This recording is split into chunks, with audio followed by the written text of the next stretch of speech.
enjoys it. So when you get to the level of dogs that you're dealing with, those the top level dogs, when they're biting, how much of it is that defensive fight aggression? How much of it is a game? At my, gosh, most dogs I've worked with, it's not, they don't bite out of anger. If they're having a good time, they think they can't lose, and they're enjoying themselves. If once in a while they kick into, there's a lot of terms out there. People talk about fight drive, defense drive, the aggregate, whatever, but it's pretty rare that a dog will kick into the other drive other than the fun drive. Mm-hmm. So you're in a real situation. I've seen a lot of violent encounters with dogs, and very fun. I can't remember many times where the dog wasn't having fun. So it's not about being pressured into such a position where they're fighting for their life. No, and that can happen, and I've seen it happen, but that's a rare occurrence. But I always correlate it with the way these dogs are. It's like George Foreman and Muhammad Ali. They'll fight for 10 rounds, but then they can sit at the press conference beside each other, talk, be funny, and that's the same way with a well-trained dog. Mm-hmm. So when you're working one of these, let's take example. I go with you or any police officer on a ride along. The dog gets out. We send the dog on the bad guy. Dog gets the bad guy, bites the bad guy. The policeman they cuff the bad guy. Can I then take the dog and pet him and take him to Tasty Freeze for an ice cream? No. Why? Because there's a difference between a street encounter, a real encounter, than there is a bite on the sport field. Okay? That's just like if you're sparring at your karate club and umpire says stop, you're going to stop. If you're in a bar fight, right? I'm your buddy, but if I come up to you and grab you and say, Robert, stop fighting, you may punch me because you're in a real fight, and you're not going to calm down and want to hugly cuddly right after that fight. No, not right after, but like an hour or 2 hours. Oh yeah, okay, yeah. Once they flatten out, right, come back to earth. Right. But we talked about that before. You said these dogs they can be in a home, they're chill, they're easy. You don't. There's this accusation of the danger of these dogs. There was a study done in Bavaria, and I know the guy who did it. The guy posted it, and they talked about how that of all the bites of dogs, none of the dogs that were biting people were protection trained. I mean, it's pretty miraculous, or it seemed pretty normal. You don't seem too impressed by that. I'm impressed. You are? I mean, it would seem normal, wouldn't it? Right? I mean, they're just normal dogs out there doing it. Just like UFC fighters don't get in bar fights as much as the guy who's just a blowhard.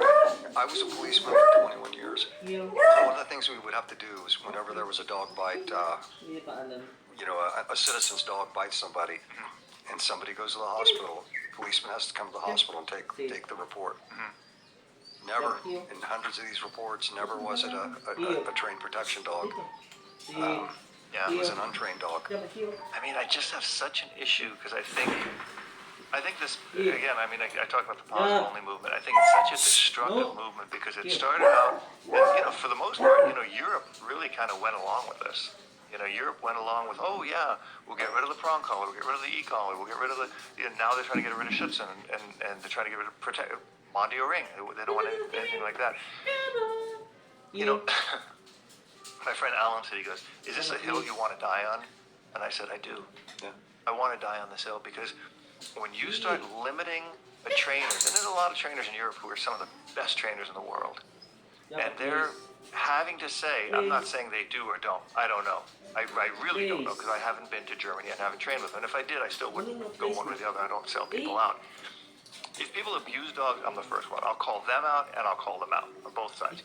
But if you're using a tool and you're correcting a dog, just like when I talk about running, corrections, and I had to get respect because I had to do it. It was definitely from it.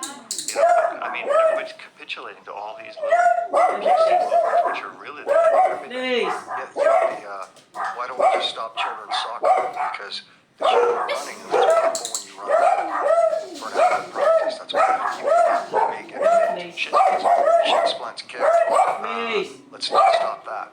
It's just ridiculous. I don't know what level where we take our stand, but you know, How do you see it from training dogs? Again, you're training with a different level. You fall under that category. But what would you say to people who are, I always think, just because you don't need it, doesn't mean it shouldn't be. well, I train my non-drivers. We train on a public field. Because you have a component. So once in a while, citizens they'll be curious, and I always take the time to explain to them. And I've never had anybody balk at it after I lay it out, and then they enjoy watching it. Right. Well, you're a nice guy. You're Mr. Personality. Ask Evie Leon. Code word. Yeah. We know what that is. Yeah. What do you see? Because you see this so much in differences of dogs. I know you've taken them from everywhere, different angles. What is the difference? If somebody was to say to you, what is the difference between a protection dog, let's say a sport dog, a personal protection dog, and a top-level military or police SWAT dog? I would say that the top-level police dog, top-level protection dog has aggregate aggression. But when you're saying protection dog, are you saying like military, police, and anything? I'm talking about home protection dog like Goofy, Mike Creep, God rest him. Yeah. Or a police dog. They have aggregate aggression. They've got some sport aggression, and they've got some real aggression. So let's talk about that. Like what? Because I think it's an important component that, I always say we need this in dogs and we need it in men. It's like what you said in the car, the bad guy kills the bad guy, so the good guy can be free. And we need dogs because we're training dogs to be protectors, right? Talk about that difference between the dog that's on the field that can win the world championship that could never be a police dog. Yeah. Confrontation with no equipment. Standing, holding his mud, and wanting to confront a two-legged adversary. I want to talk about that. I've worked quite a few protection dogs. No real dogs like what you're talking about, but protection dogs. A lot of them, I think, an issue is will that dog that came off the Schutzen field fight a guy? I think most of them would. So, like people that we respect, we were talking about a lot of people in the Schutzen world that we hold in high regard.